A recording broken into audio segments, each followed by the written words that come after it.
Hey boys and girls, Squee913 here. Welcome back to Let's Read Lone Wolf. As we stopped last week, we were trying to decide who we're going to murder.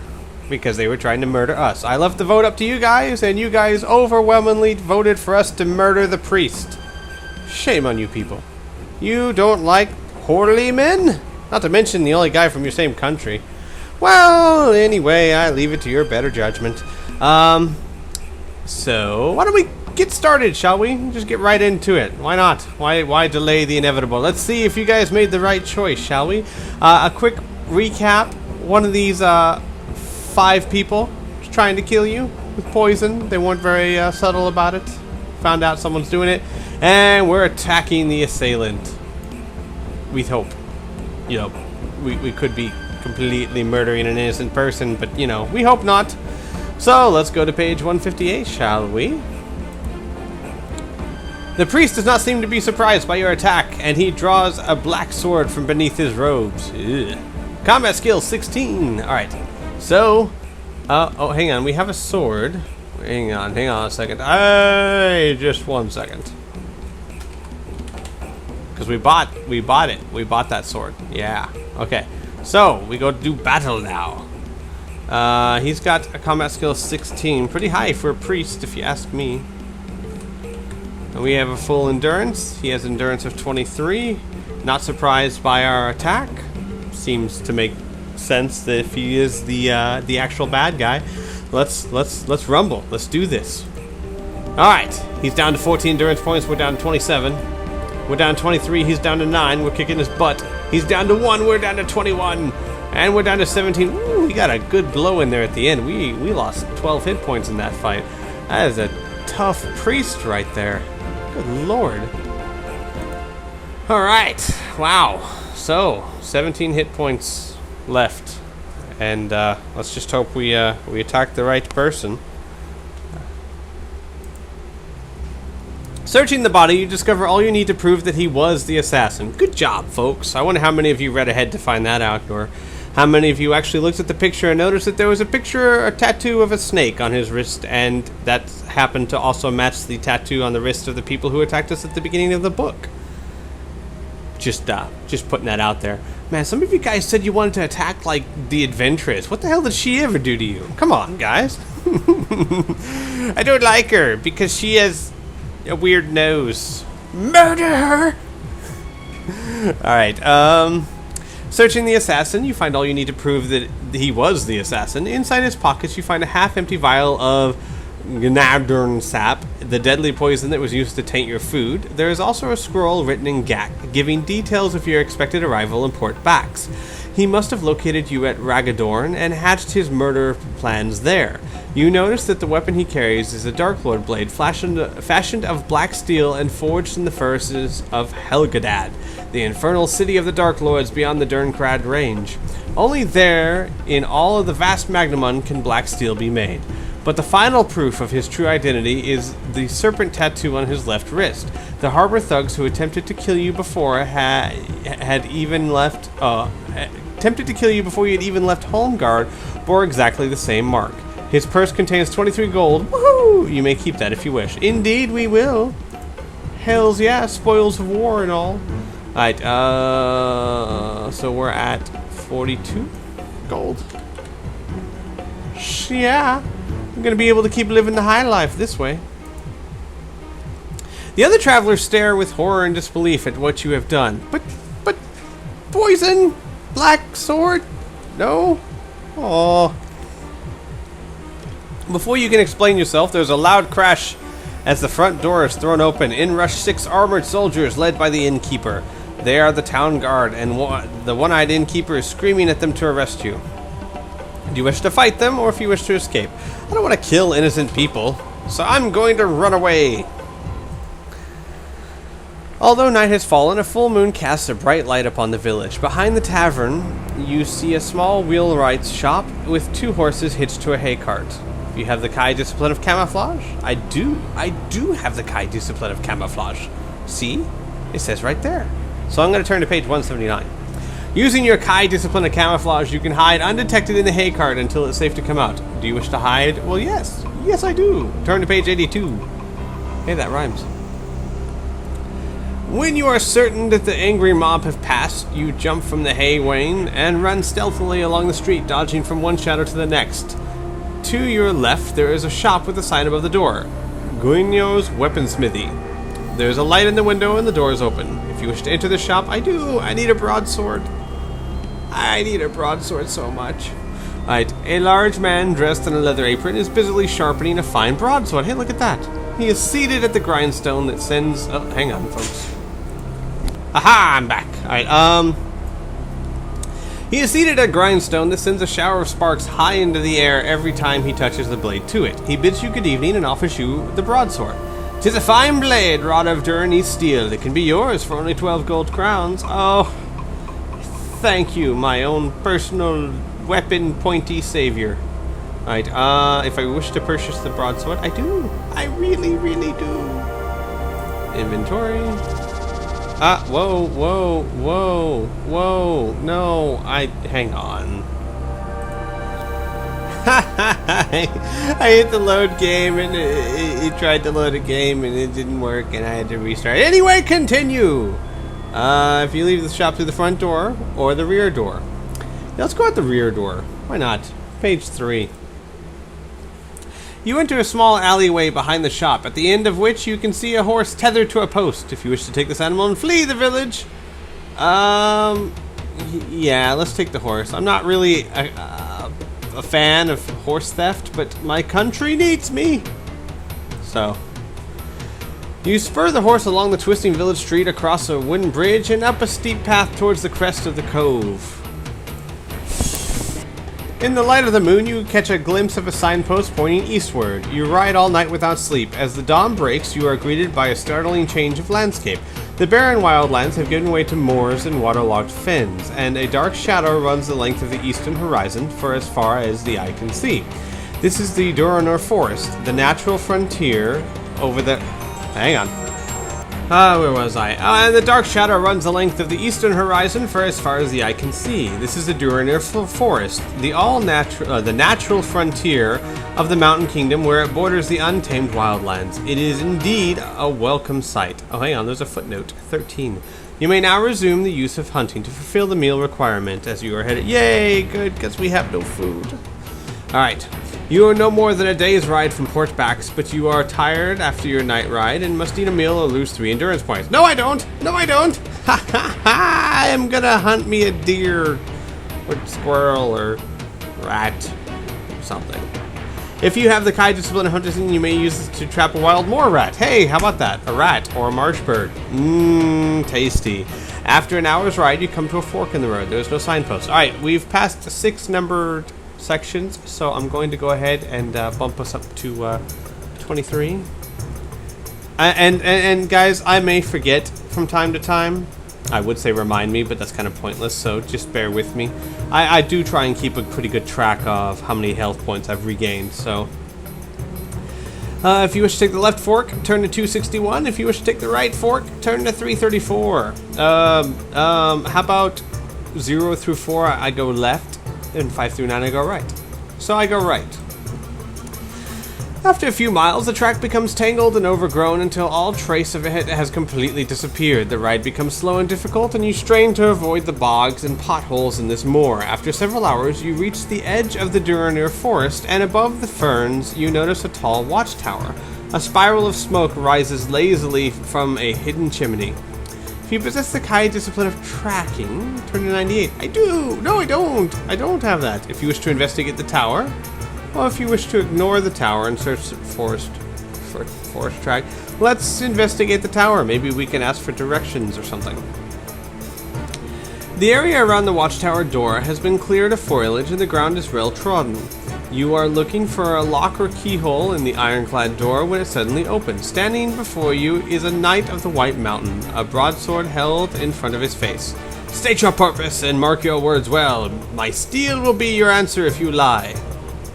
Alright, if you wish to tell this knight about the true purpose of your mission, if you wish to lie about why you are here, if you wish to draw your weapon and attack him. Well, you know, normally I'm not going to walk around telling people why I'm doing it, but he does kind of have a broadsword pointed in my face.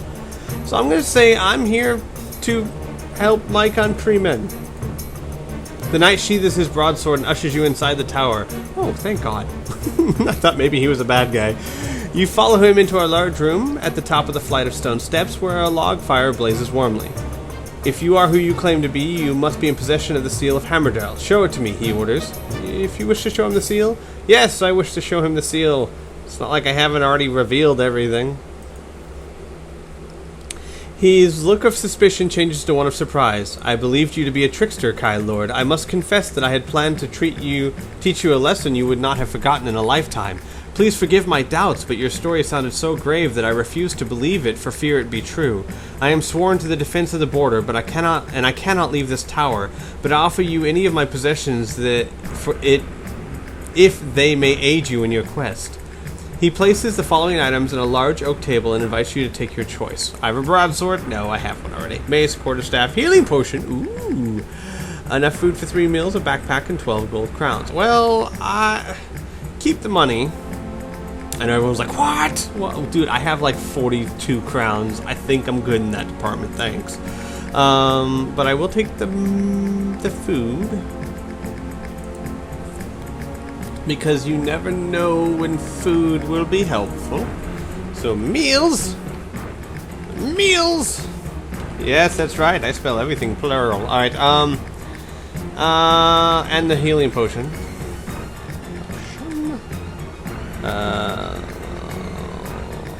+3. All right. So. You are about to leave the tower. As you are about to leave the tower, he points out the direction you should take. When you reach the Rame Rift, take the track northwards. You will come to a bridge guarded by the king's men. When they ask you for the password, answer them with the word sunset. The road beyond the Rime Rift leads to Port Bax. Godspeed, Lone Wolf. You thank the brave warrior and leave. You must abandon your horse at the watchtower, for it would be impossible to pass through the dense trees on horseback. Turn to page 244, and that's another 5 points. 5-ish points. You know what? Actually, after this, it'll be 29. Might as well just put it in 29. There we go. We're fully healed. All right. You push on through the dense forest for nearly 3 hours before you discover a track heading north, running parallel to the Rime Rift, whose rushing waters are over 1 mile deep. Wow, that's deep. In the distance, you spot a bridge that spans the dark water at the narrow point. A small hut with a flat roof has been erected in the center, on top of which stands 2 soldiers. A sign points across the bridge. If you have the kindness of tracking, if you wish to cross the bridge, let's cross the bridge like we were told to. The soldiers quickly descend from the roof of the hut and grab their spears. They advance towards you, and one of them shouts, "Password, stranger!" Footnote 2. You must have learned the password, i.e. section 15. Yeah, okay. That's fine. I got it. If you know the correct password, turn to page 111. Which I do. I do know the correct password. The guard reluctantly lowers his...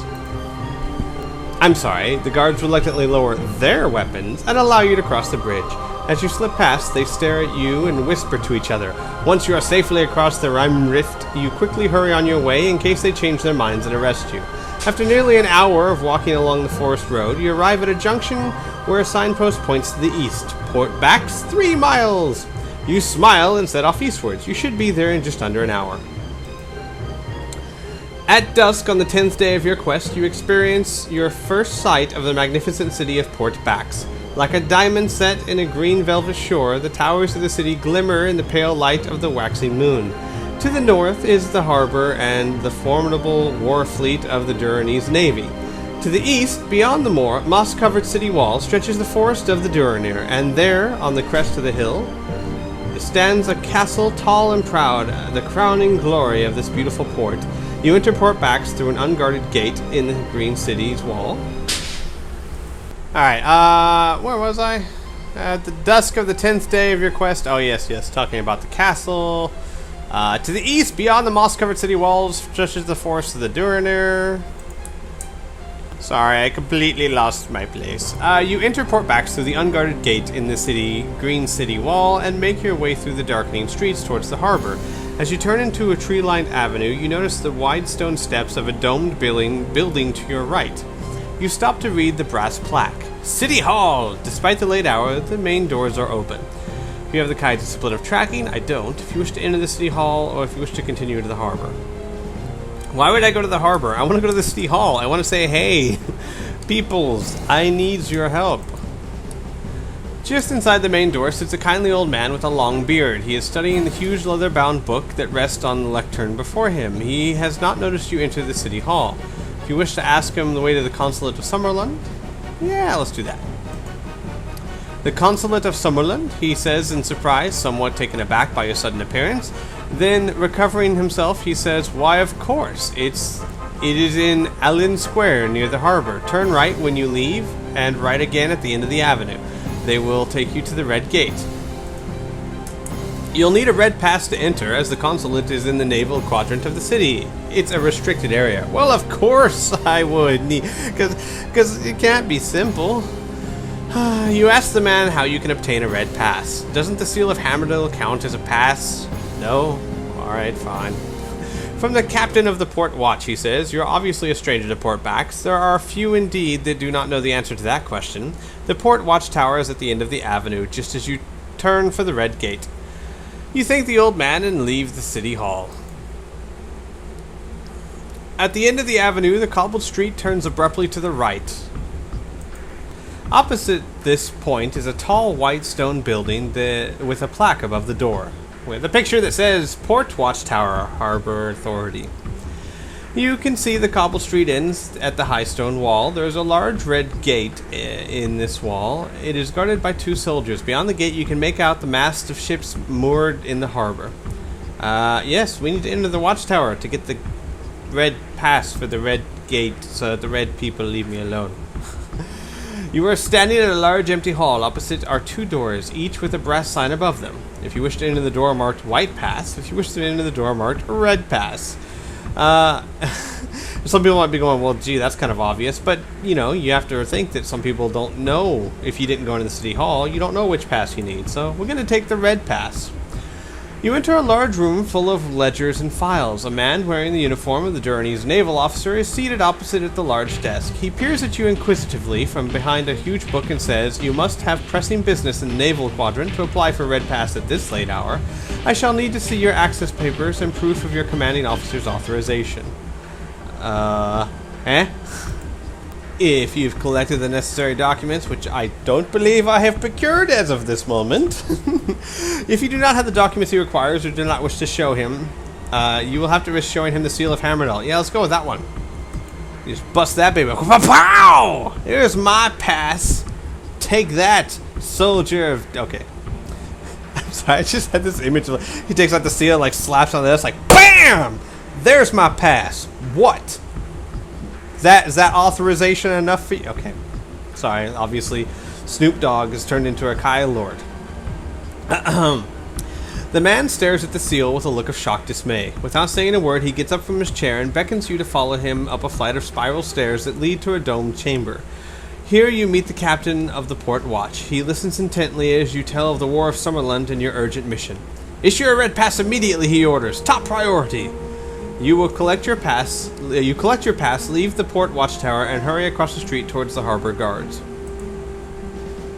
One of the guards steps forwards and demands to see your pass. If you have a white pass, if you have a red pass, I'll do that. Number 2, red pass. The soldier salutes and allows you to pass through the red gate. You walk into an open square lit by tall beacons lining the quarry side. To your relief, you sight the marble pillars of the Summerland Consulate and the familiar sun flag of your country flying above it in the fresh night's breeze. As you climb the stone steps, you are recognized by the Summerlandian guards on duty at the main door. They disappear inside and quickly return in a company of the tall, gray-haired official. His anguished expression suddenly changes to a smile of joy as he beholds your ragged Kai cloak and tunic. Hope beyond hope, thank the gods you live, Kai Lord. The scant news that has reached us from the west has caused us great alarm. You are ushered inside and had taken immediately to the envoy of Summerland, Lord Lieutenant Rygar. Not Rhaegar, Rygar. Just want to make this clear so everyone knows, it's Rygar. Alright? Okay. It's not important at all. Your first meeting with the Lord Lieutenant comes as something of a shock. You had perhaps half expected him to be a servile old man, as are the envoys of the southern lands that plague your king's court with their delegations. The man clad in heavy chainmail standing before you is neither old nor servile. You are soon to learn that Lord Lieutenant Rygar is an exceptional man. Born of a Summerlunding father and a Duranese mother, he has become something of a legend in this city. In the last decade, he has led an alliance of the nations to victory against the invading ice barbarians of Kalt. Kalt. Let's just go with Kalt. Wise in peace, fierce in war, you could not have wished for a better company on your quest for the Summer Sword. Rygar orders that the sumptuous meal be served. It is by far the best food you have tasted since the war began. During the feast, you recall the events that have brought you to Port Bax and reflect on the daunting challenge that still lies before you. After the meal, Rygar sends for his physician to attend to your wounds. His potions restore 6 endurance. Oh, please. We healed it ourselves. Thank you very much. You may give your potions to someone who needs it. Alright, then he advises you to sleep, for you are to leave with the Lord Lieutenant Hamadal in the morning. Oh, there's a footnote. Footnote says, if you do not have a backpack, you may choose to assume one here. I already got it. Alright. Early the next day, you are taken to an enclosed garden at the rear of the consulate, where Rygar and 3 of his best soldiers await you on horseback. They are to be your bodyguards and guides for the 320-mile ride to Hammerdall. The streets of Port Bax are just beginning to come to life as you ride through the town. Passing under the moss-covered city gate, you now feel confident your mission will succeed. And that's why we're going to pick a random number table, because we're confident it will. No, 6. Okay. For 3 days and nights, you have followed the highway to the capital as it runs parallel to the river Duranon. The river valley is a wide belt of rich cultivated land that climbs towards the Hammerdall Mountains, one of the highest ranges in all of Magnamund. It is on the morning of the 14th day of your quest when 6 cloaked men appear at the edge of your camp. Lord Lieutenant Rygar is the first to draw his sword. With a voice of authority, he demands an explanation for their intrusion. In reply, they unsheath black swords. Oh, this can't be good. Rygar shouts to his men to prepare for combat as cloaked strangers advance towards you. If you have the Kai discipline of 6th sense, I do have that. I will turn to that page with that thing to use, because I have. Your Kai senses reveal that you are in the strangers are Helghast, fell captains of the Dark Lords. They have been sent from the Dark Lord city of Helgadad on a mission of assassination. They have the ability to take on the appearance of humans, and they are immune to normal weapons or mind blast. You turn to shout a warning to Rygar as you run for the safety of the forest, because we have no cool weapons of destruction. All we got is our broadsword and our pride. Apparently pride does not cut Helgalist very much. Alright, the forest drops away steeply at the edge of your campsite, and in your haste, you trip and fall headlong through the trees. Oh, this is going to be great. Alright, 0 through 8 or 9. Okay. Oh, great, I chose 9. Hey, I killed myself. You eventually come to a halt at the base of a huge fir tree. You try to stand, but the pain in your legs inside is so great that you collapse and lose consciousness. It is a sleep that will spare you the pain of the Helghast blades, but it is also a sleep from which there is no awaking. Oh, the great Kylo defeated by tree roots. All right, let's pick another number, huh? Shall we? Yes. Okay. You come to rest face downwards in a tangle of thickened bracken. The ringing of steel and the horrible cries of the Helghast echo through the trees around you. You are stunned and cannot move until a hand grabs your arm and pulls you upright. It is Rygar. His face is bloodied and his armor is battered and charred. We must flee these demons, Lone Wolf. Oh, there's a footnote. If you have not already been told, the Helghast are riders who attacked your party. Helghast are fell. Oh, okay. I guess there's a chance you don't know what they are. Strength and steel will not avail us here. You glimpse the silhouette of 6 Helghasts on the forest road above, their minds bent on the slaughter of Rygar's men. They fail to see you both slip away under the cover of the wooded hillside. Oh, bye-bye, Rygar's men.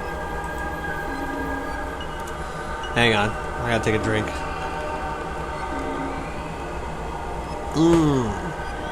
Tasty.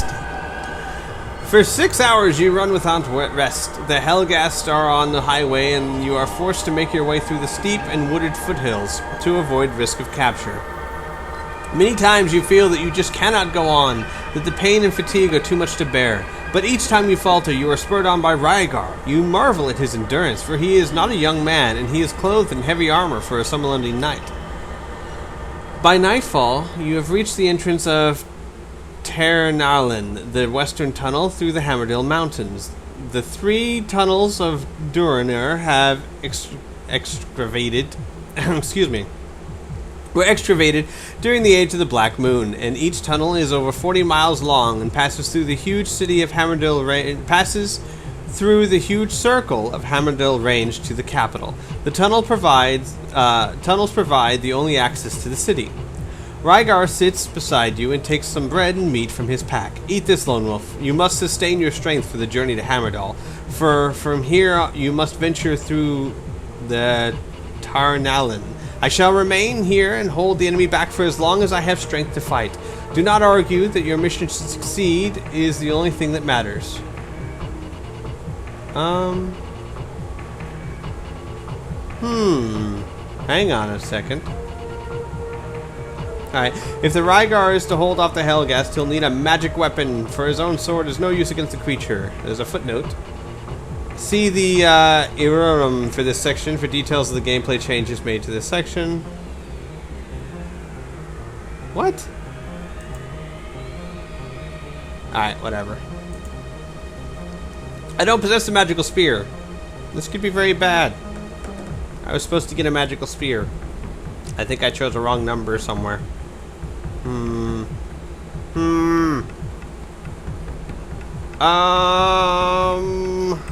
This could be very, very bad.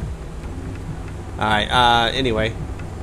Let's keep on going. Maybe luck will see us through.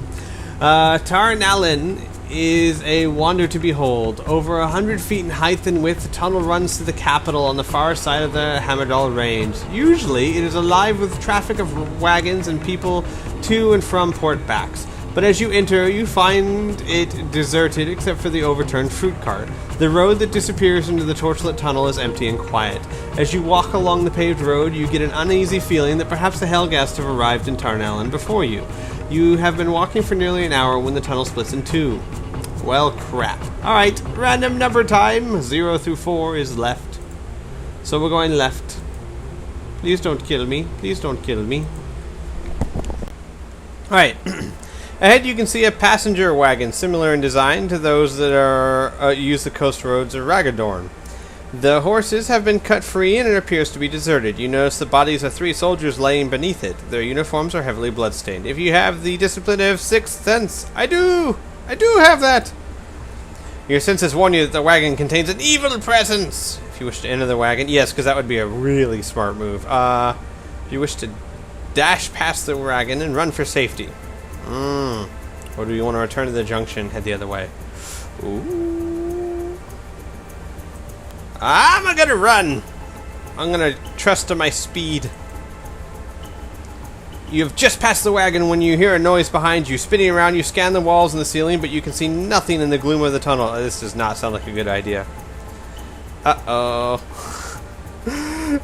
Suddenly from out of the darkness there's a blood-chilling cry. You find yourself staring into the glowing eyes of a Hellghast. As it tries to close its fingers around your throat, you scream in terror and fall to the ground. The hideous creature tears at your tunic, rendering the cloth... Why did you stop, Lone Wolf? Run, I said! Run!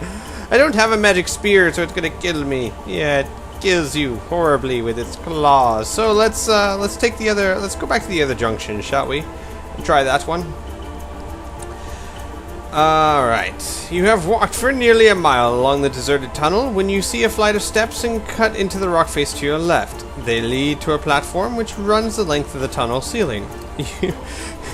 I've died twice already, I just realized this. It is used to service the torches. If you possess the Kai discipline of 6th sense, I do possess that. Your Kai senses warn you that there's something evil hiding in the darkness of the platform. I don't want to confront it. I'm gonna try and run past it, and it's gonna kill me. So I need this magic spear. thingy. Unfortunately, I did not get the magic spear thingy. Crap. This is the one of the very few parts in Lone Wolf where it's kind of cheap. Where if you didn't pick a number a certain while ago, you die, and there's nothing you can do about it. Because you need this magic spear. Apparently, earlier in the book, there is, I believe it was one of the random numbers where I choose like the left path or the right path or something. And on one of the paths, you come across someone with a magic spear in them, and you can take it out and you kill. It's an evil guy, and so you have this magic spear that can hurt them. But I didn't take that path, and simply because I didn't take that path, it now puts me in an unwinnable situation. Lone Wolf generally does not do this. In fact, this is the only time I can think of it doing this. So, since it's kind of cheap, we're going to be cheap in return. What we will do is we're just going to run away, and then we'll deduct, say, 15 points from my endurance. Let's say that was the price of getting past the Helghast and just running past him or something. Because, look, I'm not going to go find what section that is and then start over from there. That's silly. We're just going to creatively adapt this a little bit, shall we? You grab the shaft of your sword. Broadsword? No, not broadsword. Let's just say sword. Grab the shaft of your sword and thrust it upwards into the ribcage of the Helghast. It screams in agony, even though it's not really hurt. I wish to turn and run away as quickly as possible. Alright? So I'm shoving my sword into it. I'm losing 15 points, so I'm at like 14 endurance.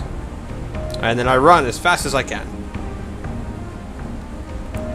Alright, the gruesome death cries of the Helghast finally... Oh, let's just say the gruesome cries of annoyance of the Helghast finally fade, and you risk stopping a few seconds to catch your breath. You wince as you discover that the creature's fingers have burnt into your neck. The wounds are very sore and painful, and you must lose 4 endurance points.